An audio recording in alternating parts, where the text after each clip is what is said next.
इस वक्त की बड़ी खबर लखनऊ से, जहां लाल कृष्ण आडवाणी को मिलेगा भारत रत्न। सीएम योगी आदित्यनाथ ने एक्स पर बधाई दी है। 96 साल के आडवाणी को सम्मानित किया जाएगा। उनके अथक प्रयास, अद्वितीय प्रेरणा के स्रोत आडवाणी लाल कृष्ण आडवाणी को मिलेगा भारत रत्न। लखनऊ से बड़ी खबर देख सकते हैं टीवी स्क्रीन पर। मुख्यमंत्री योगी आदित्यनाथ ने एक्स पर पोस्ट करते हुए लिखा कि लाल कृष्ण आडवाणी को भारत रत्न सम्मान से सम्मानित किया जाएगा, उसके लिए उन्हें बधाई। बड़ी खबर लखनऊ से, जहां लाल कृष्ण आडवाणी को मिलेगा भारत रत्न।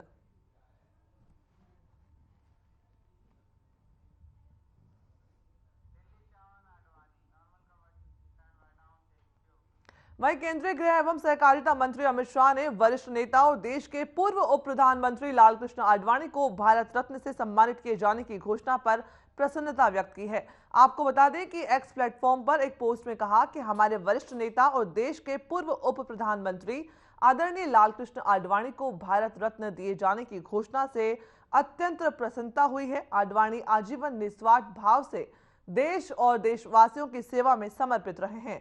देश के उप प्रधानमंत्री जैसे विभिन्न संवैधानिक दायित्वों पर रहते हुए उन्होंने अपने दृढ़ नेतृत्व से देश की सुरक्षा, एकता और अखंडता के लिए अभूतपूर्व कार्य किए हैं।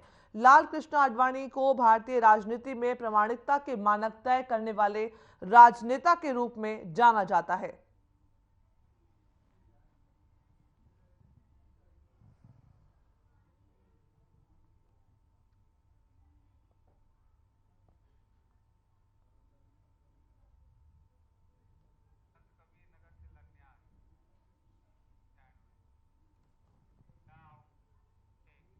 वहीं संत कबीरनगर में 359 करोड़ रुपए की 114 विकास परियोजनाओं का लोकार्पण और शिलान्यास किया गया।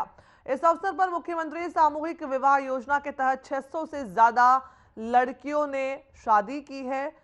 इस मुख्यमंत्री सामूहिक विवाह योजना के तहत ये पूरी शादी जो है वो हुई है और इस कार्यक्रम में उत्तर प्रदेश के मुख्यमंत्री योगी आदित्यनाथ ने भी हिस्सा लिया है।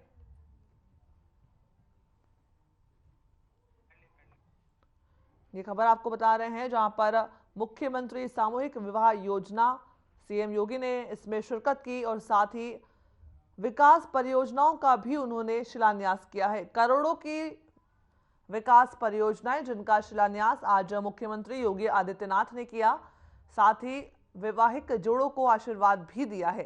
ये खबर जहां पर विकास परियोजनाओं का शिलान्यास मुख्यमंत्री योगी आदित्यनाथ ने किया। भारत माता की, भारत माता की, भारत माता की। कबीर महोत्सव 2024 के आज के इस समारोह में जनपद संत कबीर नगर की प्रभारी मंत्री श्रीमती विजय लक्ष्मी गौतम जी, यहाँ के लोकप्रिय सांसद श्री प्रवीण कुमार निषाद जी,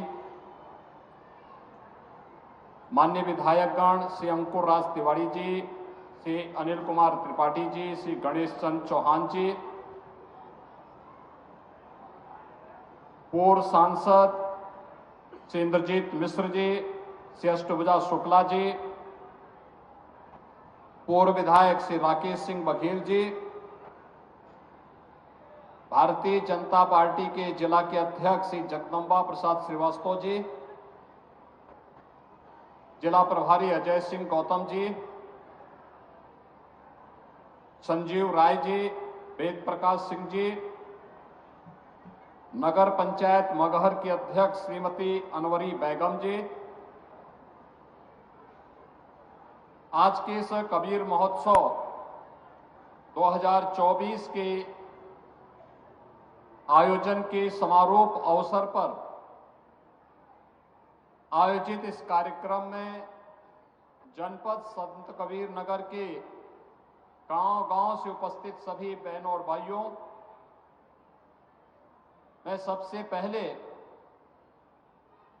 यहां के जनप्रतिनिधियों, जिला प्रशासन, पुलिस प्रशासन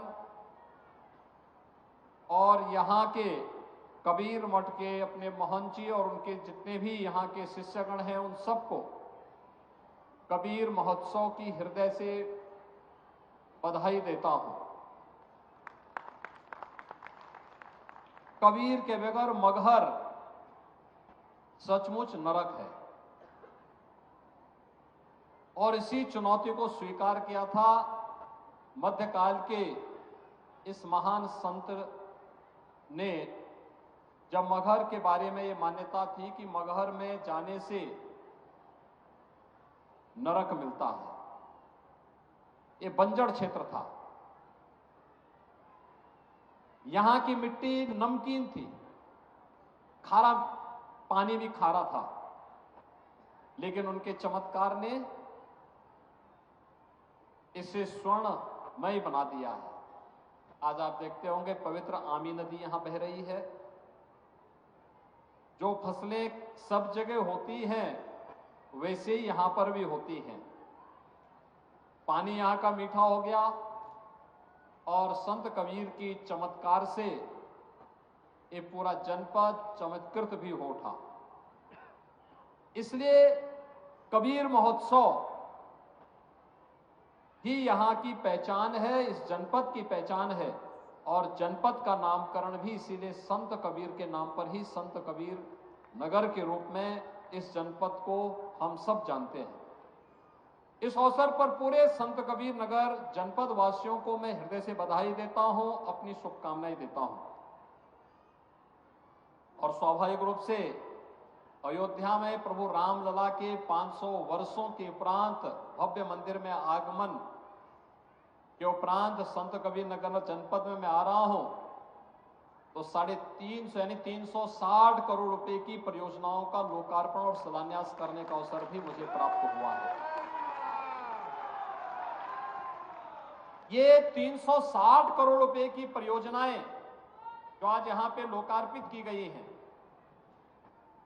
इसमें सुरक्षा से जुड़े हुए, पर्यटन से जुड़े हुए और आम नागरिक के जीवन से जुड़ी हुई शिक्षा है, स्वास्थ्य है, पेयजल है, सड़क है, इन सब से जुड़ी हुई योजनाएं हैं जो उसके जीवन में व्यापक परिवर्तन का कारक बनती हैं। बहनों और भाइयों, यह एक बहुत महत्वपूर्ण क्षण है हम सबके सामने, जब तकनीक का उपयोग करते हुए हम लोग हर नागरिक को सुरक्षा की गारंटी दे सकते हैं। अगर हमने उत्तर प्रदेश में सुरक्षा को प्राथमिकता नहीं दी होती तो 17 के पहले जैसा पहचान का संकट उत्तर प्रदेश के नौजवानों के सामने और उत्तर प्रदेश के वासियों के सामने था, यही संकट होता तब न निवेश होता। खबर कन्नौज से है, जहां सीएम योगी आदित्यनाथ ने 352 करोड़ की 59 विकास परियोजनाओं का लोकार्पण और शिलान्यास करते हुए सीएम ने क्या कुछ कहा, आइए आपको सुनाते हैं।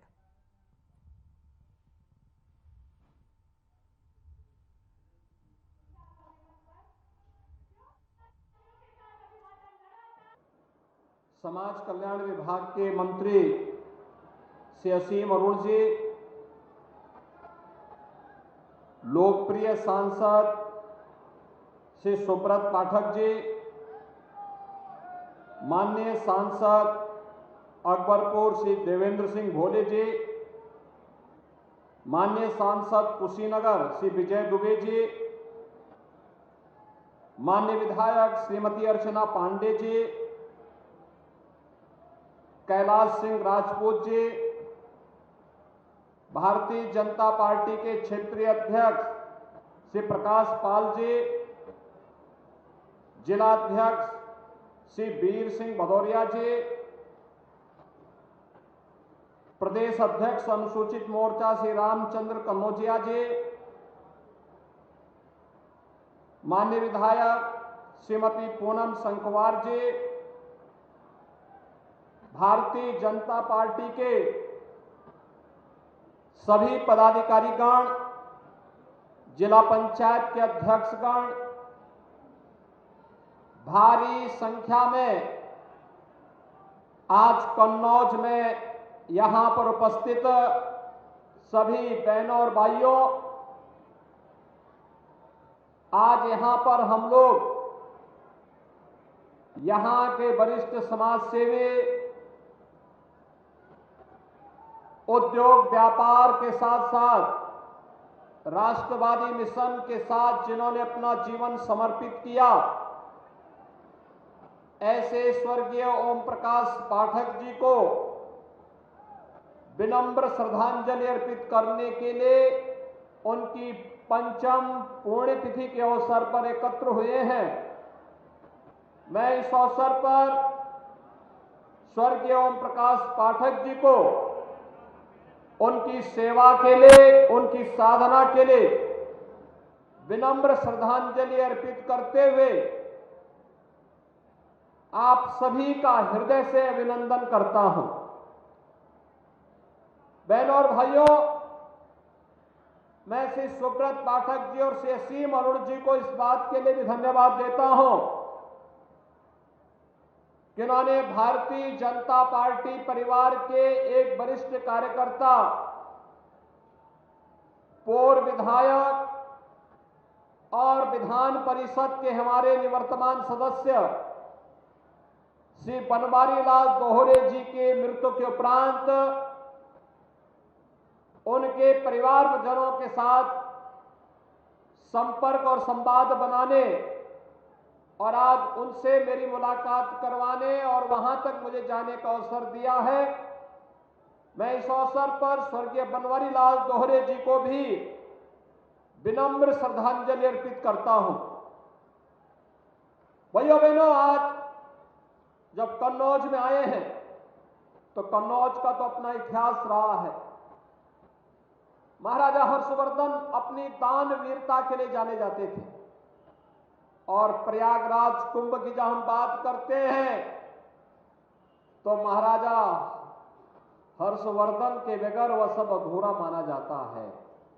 एक कन्नौज की ही धरती है, मां गंगा की ही कृपा है कि हर्षवर्धन को भी राजा के रूप में स्थापित करने का सौभाग्य कन्नौज की धरती ने दिया और कन्नौज की धरती से उन्होंने देश के अंदर जिस शासन व्यवस्था की नींव रखी थी वह सैकड़ों हजारों वर्ष पहले राम राज्य की अवधारणा को पूरा करता है।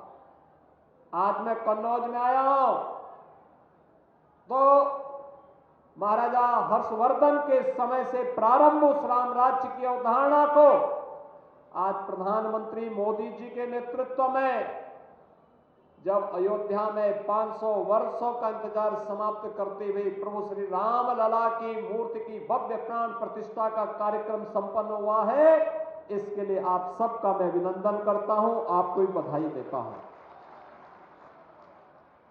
और भाइयों बहनों, मैं आपका आह्वान करता हूं, अभी लोकसभा चुनाव को घोषणा होने में लगभग 1 माह होगा। इस दौरान आप सुब्रत पाठक जी को, असीम अरुण जी को, अर्चना पांडे जी को, कैलाश राजपूत जी को और इन सभी पदाधिकारियों को पकड़ करके एक बार अयोध्या में रामलला का दर्शन करने के लिए जरूर आइए। कितने लोग अयोध्या जाना चाहते हैं?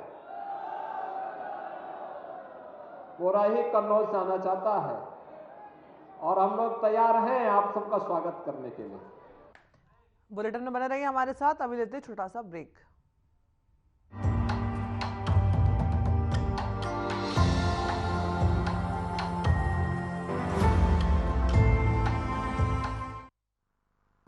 Best channel head Shri Brijmohan Singh, Sadhna news. Best channel head Shri Brijmohan Singh, Sadhna news. ये पीछे बैठे लोगों से मेरी खास तवज्जो मैं उनकी चाहूंगी कि प्लीज आप लोग तालियां जरूर बजाएं प्लीज। यहाँ पे आने वाले सभी लोगों की हौसला अफजाई होती है आपकी तालियों से।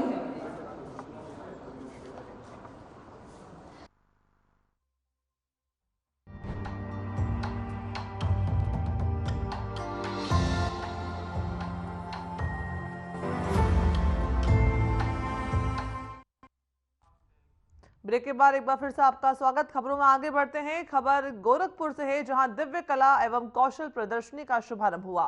सीएम योगी आदित्यनाथ ने दिव्य कला एवं कौशल प्रदर्शनी का शुभारंभ किया। साथ ही दिव्यांग जनों को ट्राई साइकिल और सहायक उपकरणों का भी वितरण किया गया।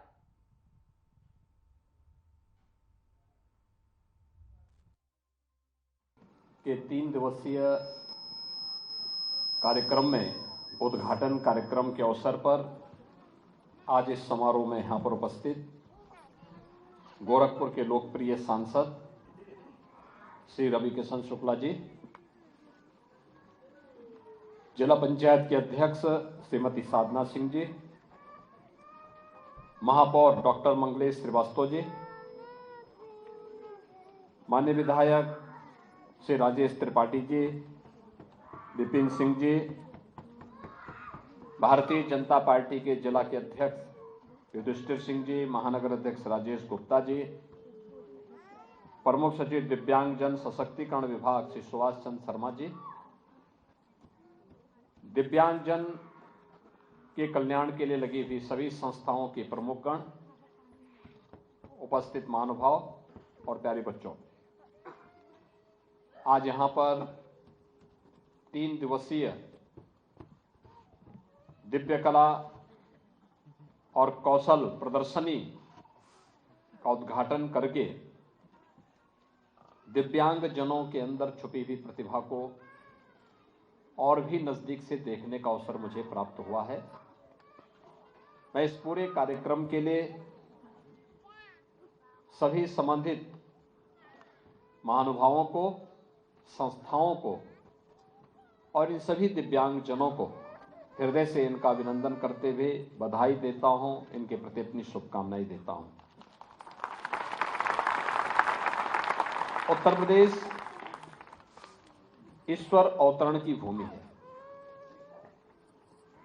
और उत्तर प्रदेश देश का संभवतः पहला राज्य होगा जिस राज्य में दिव्यांग जनों के लिए 2 विश्वविद्यालय सरकार के स्तर पर संचालित हैं। डॉक्टर शकुंतला मिश्रा दिव्यांग विश्वविद्यालय लखनऊ में और जगतगुरु रामभद्राचार्य दिव्यांग विश्वविद्यालय चित्रकूट में संचालित है। दोनों विश्वविद्यालयों से जुड़े हुए जो छात्र हैं उन्होंने अपनी उत्कृष्ट प्रदर्शनी को भी यहां पर प्रस्तुत किया हुआ है। इसके अलावा सरकार के स्तर पर अनेक ऐसे कार्यक्रम आज प्रारंभ किए जा रहे हैं जिसके माध्यम से हम लोगों ने तमाम अन्य क्षेत्रों में यहां पर दिव्यांग जनों के लिए जो 3 दिवसीय कार्यक्रम चलेंगे, इसमें पहला जो इसका मुख्य आयोजन होगा वह दिव्यांगजन द्वारा निर्मित उत्कृष्ट उत्पादों की प्रदर्शनी, दिव्यांगजन हेतु नई तकनीक का प्रदर्शन, दिव्यांगजनों की सांस्कृतिक प्रतिभा का प्रदर्शन, स्वावलंबी दिव्यांगजन द्वारा आयोजित फूड कोर्ट, दिव्यांगजन के शैक्षिक पुनर्वास हेतु पुस्तक गैलरी, दिव्यांगजन को सहायक उपकरण का वितरण का कार्यक्रम, किड्स फन जोन, ये सभी यहाँ पर आज हम सबको देखने का अवसर प्राप्त हुआ है और ये सभी कार्यक्रम यहाँ पे निरंतर आगे बढ़ेंगे भी। महत्वपूर्ण ये है कि प्रदेश में अलग अलग स्थानों पर दिव्यांग जनों के लिए अलग अलग संस्थान भी संचालित हैं। मुझे जब भी फुर्सत मिलती है हम प्रयास करते हैं कि दिव्यांग जनों से जुड़े हुए किसी न किसी संस्था का निरीक्षण भी किया जाए, वहां भ्रमण भी किया जाए। जैसे अभी पिछले दिनों मैंने गोरखपुर में मूक बधिर विद्यालय का आकस्मिक निरीक्षण किया था।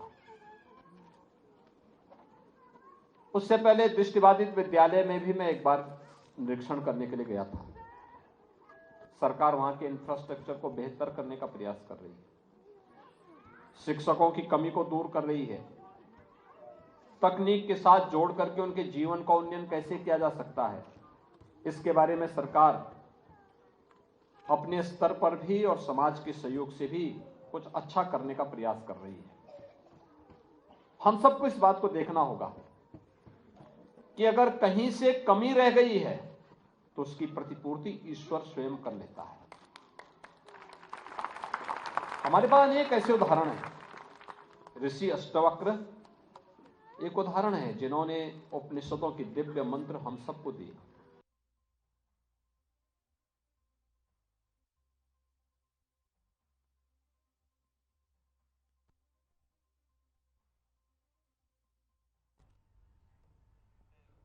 खबरों में आगे बढ़ते हैं। भारत सरकार की एक शीर्ष स्तरीय स्वायत्त संस्था national centre for good governance ने अफ्रीकी क्षेत्र के सिविल सेवकों के लिए सार्वजनिक नीति और शासन पर 2 सप्ताह का उन्नत नेतृत्व विकास कार्यक्रम पूरा किया।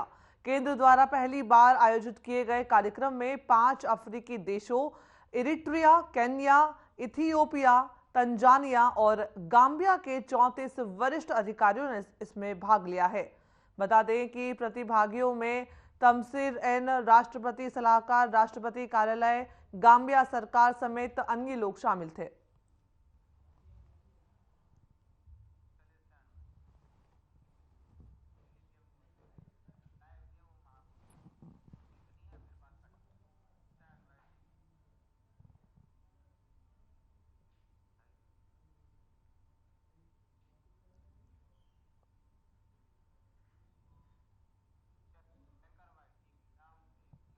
पाली में संसद खेल महाकुंभ का आयोजन किया गया, जिसको लेकर पीएम मोदी ने जनसंवाद किया। लोगों को वीडियो कॉन्फ्रेंसिंग के माध्यम से संबोधित भी किया।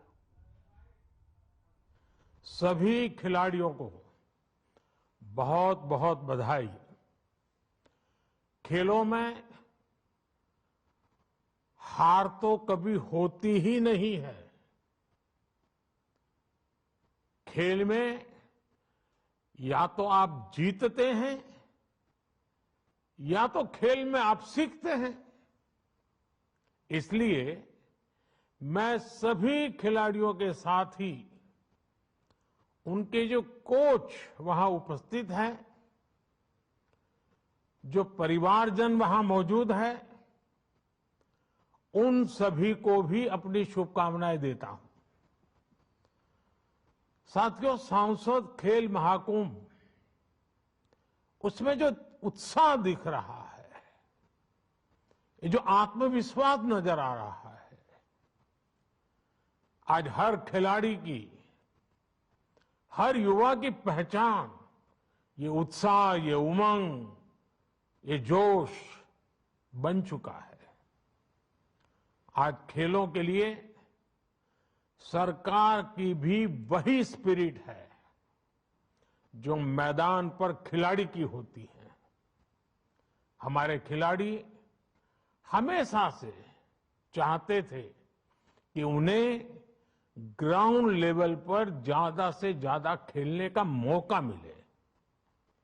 वो अपने गांवों में खेलें, अपने स्कूलों में खेलें, उन्हें यूनिवर्सिटीज में और फिर आगे नेशनल इंटरनेशनल खेलने का मौका मिले।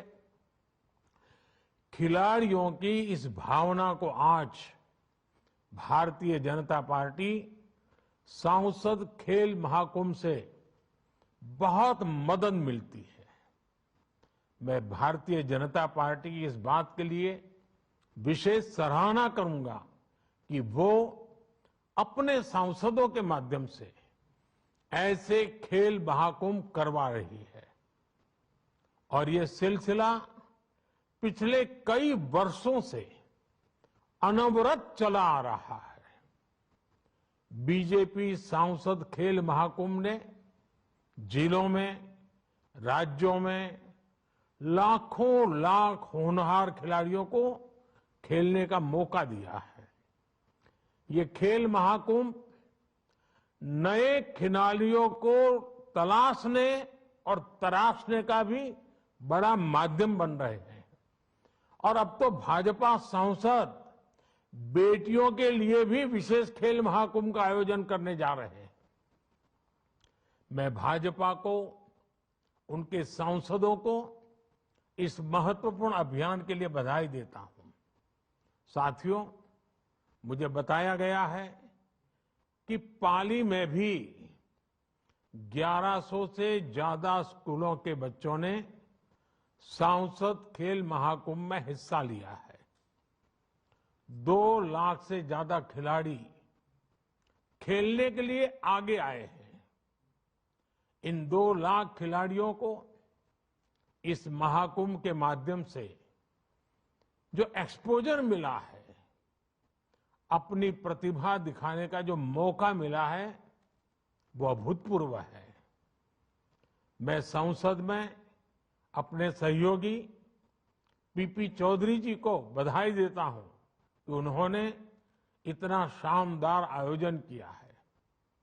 राजस्थान की वीर भूमि के युवाओं ने हमेशा ही सेना से लेकर खेलों तक देश की शान बढ़ाई है। मुझे विश्वास है कि आप सब खिलाड़ी इस विरासत को ऐसे ही निरंतर आगे बढ़ाएंगे। आप जानते हैं कि खेलों की सबसे अच्छी बात यह है कि जीत की आदत तो डालते ही हैं, पर ये आपको लगातार बेहतर बनने की सीख भी देते हैं। खेल सिखाता है कि सर्वश्रेष्ठ की कोई आखिरी सीमा नहीं होती है।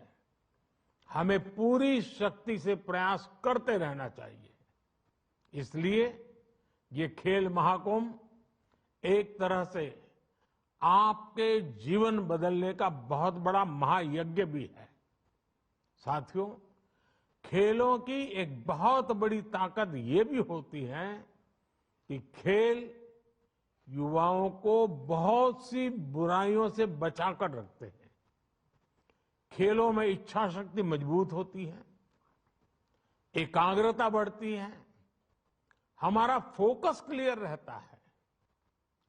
चाहे ड्रग्स का जाल हो। उत्तर प्रदेश बुलेटिन में फिलहाल इतना ही। मुझे दीजिए इजाजत। नमस्कार।